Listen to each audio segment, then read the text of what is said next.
Hey everyone, welcome back. ये एक वांगशन fan fiction है। ऑलवेज यू माय लव, ये उसका पार्ट 2 है।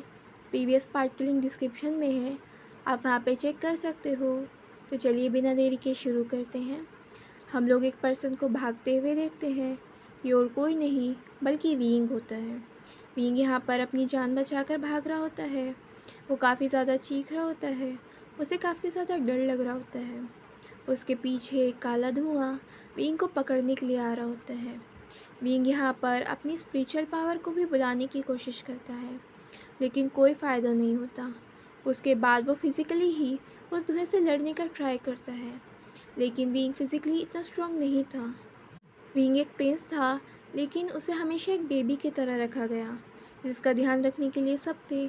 और दूसरा, वो एक स्पिरिचुअल रैलम से था, जहाँ पर उसकी स्पिरिट ताकत ज़्यादा मायने रखती थी और उसमें वो काफ़ी ज़्यादा अच्छा था, तो उसे फिज़िकली स्ट्रॉन्ग होने की इतनी कोई ज़रूरत थी ही नहीं। विंग की हालत यहाँ पर उस रैबिट की तरह हो गई थी, जो कि एक शिकारी से अपनी जान बचाने की कोशिश कर रहा है। और वो शिकारी और कोई नहीं बल्कि सीधा शेर है। वो इधर उधर ट्राई करता है, कुछ तो पता चले, कोई तो रास्ता मिले, वो यहाँ से निकले, लेकिन कुछ भी पता नहीं चलता। ना वहाँ कुछ दिखाई देता है, ना वहाँ उसे कुछ समझ आता है। यहाँ पर एक लेडी को देखते हैं, जो कि मंत्रास को चैंट कर रही होती है। वो अपने हाथों को हवा में रखती है। उसकी स्किन का कलर चेंज हो रहा होता है। जो स्किन उसकी प्योर वाइट थी, वो अब चेंज हो चुकी थी। उसकी आंखों के साथ भी ऐसा ही होता है।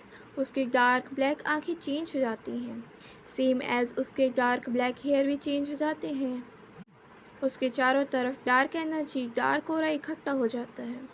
यही लेडी है जो कि विंग पर उस धुएं की मदद से हमला कर रही है। उसे विंग चाहिए और किसी भी हालत में चाहिए, लेकिन उसे विंग ज़िंदा चाहिए। यहाँ पर विंग के मदर एंड फादर, वांगची के मदर एंड फादर एक जगह होते हैं। विंग की मदर विंग के फादर को पकड़कर रो रही होती हैं। बचा लो मेरे बच्चे को, वो ले गई, वो उसे मार देगी, मेरा बच्चा मुझसे दूर हो जाएगा हमेशा के लिए, बचा लो, मैंने मना करा था उसे यहाँ मत भेजो, पर तुम नहीं माने, उसे फिर भी आने दिया, देखा क्या हो गया। विंग के फादर विंग की मदर को संभालने की कोशिश करते हैं। वांगची के फादर बोलते हैं, वांगची ने कहा है ना, वो विंग को बचा लेगा, हमें विश्वास है, वो विंग को वापस ले आएगा। विंग की मदर बोलती है, अगर वो नहीं ला पाया तो मेरा बच्चा इनोसेंट है, मैं नहीं चाहती उसके साथ कुछ भी हो। विंग की मदर काफ़ी ज़्यादा रो रही होती हैं। विंग के फादर उन्हें संभालने की कोशिश कर रहे होते हैं। रोते रोते वो वहीं पर बेहोश हो जाती हैं। वांगची की मदर बोलती है, आप इन्हें ले जाइए, हमें विश्वास है कि वांगची प्रिंस को बचा कर ले आएगा। उसके बाद विंग के फादर विंग की मदर को वहाँ से ले जाते हैं। हम लोग वांगची को देखते हैं, जो कि एक रूम में ध्यान लगा रहा होता है।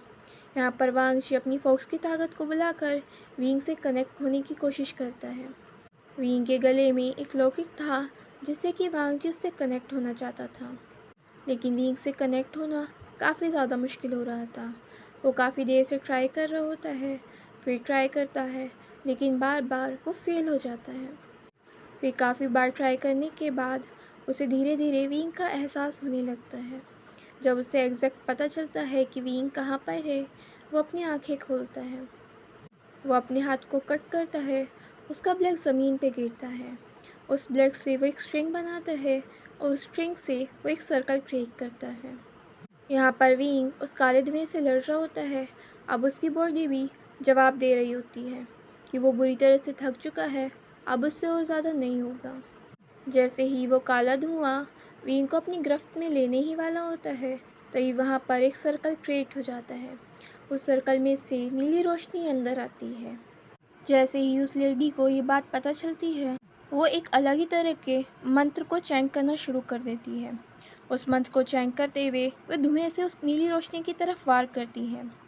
वो नीली रोशनी जो कि विंग को अपनी बाहों में लेने की कोशिश कर रही थी, वो लेडी जो कि उस नीली रोशनी पर वार कर रही होती है, वो वार सीधा विंग को लग जाता है। जल्दी से वो नीली रोशनी विंग को वहाँ से लेकर उस सर्कल में से गायब हो जाती है। उस लेडी को ये देखकर काफ़ी ज़्यादा गुस्सा आता है। वो तेज़ी से चिल्लाते हैं, नहीं, मेरे काम को ऐसे ख़राब नहीं कर सकते, उसे तो मैं हासिल करके रहूँगी। जहाँ वो लेडी थी वहाँ चारों तरफ अंधेरा था, रोशनी का एक निशान तक नहीं था। वो लेडी हवा में अपने हाथों को उठाती है, तभी वहाँ पर सीधा एक रोशनी उस लेडी के सामने आके गिरती है और उस रोशनी में जो चेहरा दिखाई देता है वो और किसी का नहीं, विंग का होता है। वो लेडी एक ईवल स्माइल के साथ बोलती है, आज नहीं तो कल मैं तुम्हें हासिल करके रहूँगी और फिर मैं इस दुनिया के सबसे पावरफुल क्रिएचर में शामिल हो जाऊँगी। विंग बेहोश था। वांग जी ने जिनलिंग को बुलाया था कि वो आकर विंग को चेक करे।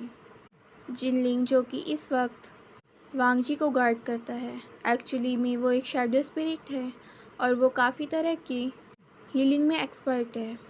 उसने उसे विंग को चेक करने के लिए बुलाया था। जिनलिंग जैसे ही विंग को चेक करता है वो हैरान हो जाता है। वो बोलता है, प्रिंस, इनकी बॉडी में तो जहर चला गया है। वांगशी बोलता है, लेकिन कैसे? जिनलिंग विंग के शोल्डर की तरफ इशारे करते हुए बोलता है, इन्हें यहाँ पर हिट हुआ है और यहाँ पर जिस धुएं से हिट किया गया है उसमें जहर था और वो जहर धीरे धीरे अब इनकी पूरी बॉडी में फैल रहा है। तभी वांगशी को याद आता है कि जब वो नीली रोशनी की मदद से विंग को ला रहा था तो विंग को हिट हो गया था। वांगशी बोलता है, लेकिन कैसे? अब विंग को कैसे होश में लाया जाए और इसका क्या एंटीडोट है? जिनलिंग बोलता है अपने सर को नीचे करते हुए, प्रिंस, आपको इनके साथ। वांगशी बोलता है, क्या? जिनलिंग बोलता है, आपको इनके साथ वो सब करना पड़ेगा। वांगशी एकदम से गुस्से में आ जाता है, तुम पागल हो गए हो क्या? जिनलिंग बोलता है, नहीं प्रिंस, लेकिन आपके पास केवल 24 घंटे का ही समय है। 24 घंटे से पहले पहले उस जहर किसी भी तरह इनकी बॉडी से निकलना होगा, अदरवाइज़ इन्हें नहीं बचाया जा सकता। वांगशी कहता है, क्या इसका कोई एंटीडोट नहीं है? जिनलिंग अपने सर को नीचे झुकाते हुए बोलता है, प्रिंस, मुझे माफ़ कर दीजिए, इसका एंटीडोट है या नहीं ये मुझे क्लियरली नहीं पता। मुझे बेशक जहर की जानकारी है, लेकिन मुझे बस इतना ही पता था, इसका एंटीडोट होगा, लेकिन अभी उसका पता लगाने में भी तो टाइम लग जाएगा। वांगशी बोलता है, और कहाँ से पता लगाओगे? जिनलिंग बोलता है, प्रिंस, स्पिरिट रैलम में एक लाइब्रेरी है, उस लाइब्रेरी में केवल यही किताबें रखी गई हैं जो कि हीलिंग से रिलेटेड है, लेकिन वहाँ पर एक हिडन चैम्बर भी है। उसमें कुछ वे किताबें रखी गई हैं जिनका उपयोग करना सख्त मना है, क्योंकि वो काली शक्तियों को अपने अंदर समा के रखती हैं और काली शक्तियों का उपयोग करना मना है। हो सकता है कि उसी में इसका एंटीडोट हो, क्योंकि जिस जहर का इस्तेमाल इन पे किया गया है वो भी तो काली शक्तियों से बनाया गया है। वांगशी कहता है, ठीक है, मैं अभी ढूंढ के लाता हूँ।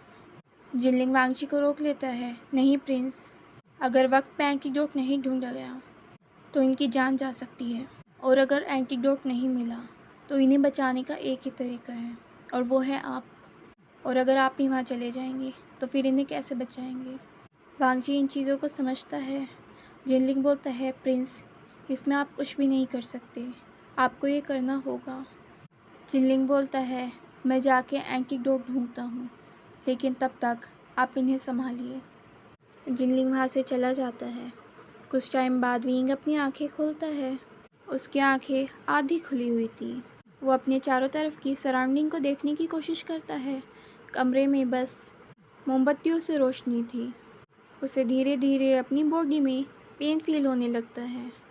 उसे अपने हार्ट के पास भी पेन फील होता है। उसकी आंखें बिल्कुल रेड हो रही थी। उसके लिप्स बिल्कुल ड्राई हो चुके थे कि अब उनसे ब्लड भी बाहर आने लगेगा। उसे लग रहा था कि मानो उसे बहुत ज़्यादा प्यास लग रही है। उसकी बॉडी स्वेटी हो रही थी। उसे हॉट फील हो रहा था। वो अपने हाथों को टाइटली बंद करता है, अपनी आँखों को टाइटली बंद करने की कोशिश करता है। वो खुद को संभालने की कोशिश करता है, लेकिन नहीं हो पाता। तभी वो किसी के आने की आहट सुनता है। वो क्लियरली तो नहीं देख पा रहा था, लेकिन उसके सामने एक पर्सन आ रहा था। वो पर्सन कोई और नहीं बल्कि लान वांगजी था। वांगजी सिर्फ अपनी ट्राउज़र में था। उसने ऊपर कोई भी कपड़े नहीं पहने हुए थे। वो बस अपनी इंटेंस नज़रों से विंग को ही देख रहा था। जिस वांगजी की आंखें हमेशा इमोशनलेस लगती थी, आज उनमें बहुत सारे इमोशन शो हो रहे थे। बट हाँ, वो अभी भी उतनी ही शार्प लग रही थी कि मानो वो सीधा सामने वाले पर्सन की सोल में झांकने की कोशिश कर रही हैं और उन्हें देखने के लिए काफ़ी ज़्यादा इमोशनल सपोर्ट की ज़रूरत है। वो बेड पर विंग के ऊपर आ जाता है। वो अपने हाथ को विंग के चिक्स पर ले जाता है। विंग एकदम से फ्लिंच सा हो जाता है। वांगशी अपने फेस को विंग के ईयर्स के पास ले जाता है और बोलता है, रिलैक्स, ये मैं हूँ। जैसे ही विंग को यह एहसास होने लगता है कि ये वांगशी है, वो धीरे धीरे अपने आप को रिलैक्स करने की कोशिश करता है, लेकिन वो फिर भी नहीं कर पाता क्योंकि उसकी बॉडी में काफ़ी ज़्यादा पेन हो रहा है।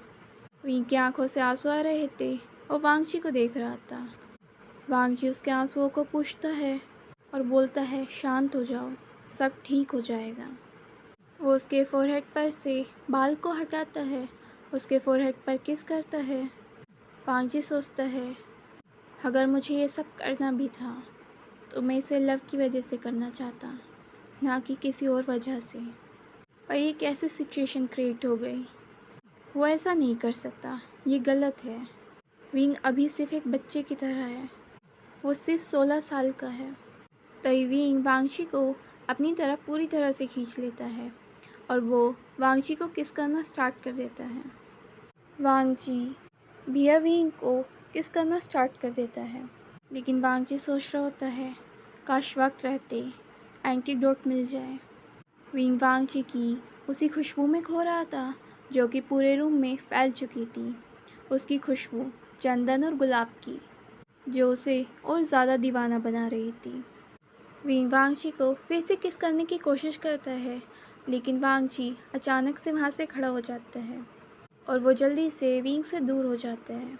वांगशी की आंखों से आंसू आने लगते हैं कि वो क्या करे, ये चीज़ गलत होगी, लेकिन उसे विंग को बचाना है। वांगशी सोचता है, लेकिन अगर कुछ ऐसा करना भी पड़ा तो ये ऑप्शन लास्ट होगा, वो ऐसा नहीं कर सकता। वांगशी सोचता है, जिनलिंग, जल्द से जल्द एंटीडोट ढूंढ लो। उसके बाद वांगशी विंग की तरफ देखता है, विंग जो कि वांगशी के लिए तड़प रहा होता है। वांगशी बोलता है, तुम बेशक मेरी ख्वाहिश हो, मेरे डिज़ायर हो, जिसे मैं अपने साथ रखना चाहूँगा, अपने पास रखना चाहूँगा। मैं तुम्हें पूरी तरह से जीना चाहूँगा, लेकिन फिर भी डिज़ायर होते हुए भी मुझे सही और गलत का अंतर पता है, और ये चीज़ इस वक्त सही नहीं होगी विंग। अगर 2 घंटे के अंदर जिनलिंग एंटीडोट को नहीं लाया तो मैं खुद इनिशिएटिव लूँगा, क्योंकि उसके बाद मैं तुम्हारी जान को खतरे में नहीं डाल सकता। जिनलिंग लाइब्रेरी में उस किताब को ढूंढ रहा होता है जो कि डार्क पावर के बारे में जानकारी देती थी। वो उसी में हीलिंग पावर की मदद से एंटीडोट को ढूंढने की कोशिश करता है और लकीली उसे एक बुक में पता भी चल जाता है। वो तभी सीधा बटरफ्लाई के थ्रू वांगशी से कांटेक्ट करता है। जिनलिंग वांगशी के पास आता है। वांगशी उसे बाहर एक दूसरे चैम्बर में मिलता है। जिनलिंग उसे एंटीडोट के बारे में बताता है। वांगशी पूरी प्रिपरेशन कराता है। उसके बाद वो विंग के रूम में जाकर उसे ब्राइडल स्टाइल में कैरी करते हुए अपने साथ ले आता है। विंग अपनी आंखें खोलता है, अपने आसपास की सराउंडिंग को चेक करने लगता है। वो देखता है कि वो एक बाथरूम में बड़े से बाथटब में लेटा हुआ है। उसके सर को वांगशी ने सपोर्ट कर रखा था। वांगशी वहीं पर बैठा हुआ था। जैसे ही विंग अपने फेस को टर्न करता है, उसकी आंखें वांगशी की आंखों से मिलती हैं। वांगशी की आंखों में काफ़ी ज़्यादा इमोशन थे और विंग उन्हें महसूस करता है, लेकिन वो साथ में ये भी समझता है कि वांगशी को आज समझ पाना काफ़ी ज़्यादा मुश्किल हो रहा है। फिर उसको एकदम से ध्यान आता है, क्या वो बाथरूम में है? उसके बाद वो देखता है कि उसके शरीर पर तो एक भी कपड़ा नहीं है। उसकी आंखें बड़ी हो जाती हैं और वो एकदम से चीख पड़ता है। वांगशी अपने कान पे हाथ रखते हुए बोलता है, शांत हो जाओ। विंग बोलता है, कैसे? यहाँ कर क्या रहा हूँ मैं? फिर जैसे ही विंग अपने हाथ को अपनी बॉडी पर फैला रहा होता है और वो उसे अपनी थाइस तक ले जाता है, उसे काफ़ी ज़्यादा अजीब फील होता है। उसे अपनी थाइस के बीच एक लिक्विड फील होता है। जब विंग की नज़र वहाँ जाती है तो वो देखता है कि जो वाटर उसकी थाइस के पास है वो रेड है, ये देखते ही विंग हैरान हो जाता है और वो वांगची की तरफ देखते हुए बोलता है, इसका क्या मतलब है? मतलब क्या क्या हुआ क्या? विंग शटरिंग कर रहा होता है। वांगची बोलता है, ज़्यादा दिमाग मत दौड़ाओ, तुम चीज़ें भूल गए हो क्या? फिर उसके बाद विंग खुद को शांत करता है और वो चीज़ों को रिकॉल करने की कोशिश करता है। उसे क्लियरली तो नहीं, लेकिन हाँ, उसे काफ़ी चीज़ें धीरे धीरे याद आ रही थी। उसके बाद विंग पूछता है, तो फिर ये सब क्या है अगर ये वो सब नहीं है? विंग को वो हमले वाली बात तो याद आ गई, लेकिन उसे ये याद नहीं आया कि उसके शरीर में जहर फैला था और उसके बाद क्या हुआ था। वांगची बताता है, तुम्हारे शरीर में जहर फैल गया था और वही जहर अब तुम्हारी बॉडी से बाहर आ रहा था, इसलिए वहाँ का वाटर रेड है। उस वाटर में कुछ अलग ही प्रकार की पत्तियाँ भी थी। वांगची बोलता है, यही तुम्हारा एंटीडोट है। विंग कुछ बोलना चाह रहा था। वांगची बोलता है, सारी बातें यहीं करनी है। जब तुम्हारे शरीर से सारा जहर निकल जाएगा तो पूरा वाटर नॉर्मल हो जाएगा। तब तक अभी तुम यहीं रहो, वो ख़त्म ही होने वाला होगा। मैं तुम्हें बाद में बता दूंगा सब कुछ। तो फ्रेंड्स, आज के लिए बस इतना ही। एंड फ्रेंड्स, मुझे पता है आपके दिमाग में चल रहा होगा कि फ़र्स्ट पार्ट के बाद सेकंड पार्ट में ये सब क्या था। तो इसका पता आपको आगे चल जाएगा, थोड़ा सा इंतज़ार करना और प्लीज़ नाराज़ मत होना इसके लिए, प्लीज़ प्लीज़ प्लीज़ मेरे प्यारे दोस्तों। तो अगर आपको ये पार्ट पसंद आया है तो प्लीज़ वीडियो को लाइक कर दीजिए और चैनल को सब्सक्राइब कर दीजिए। Thank you.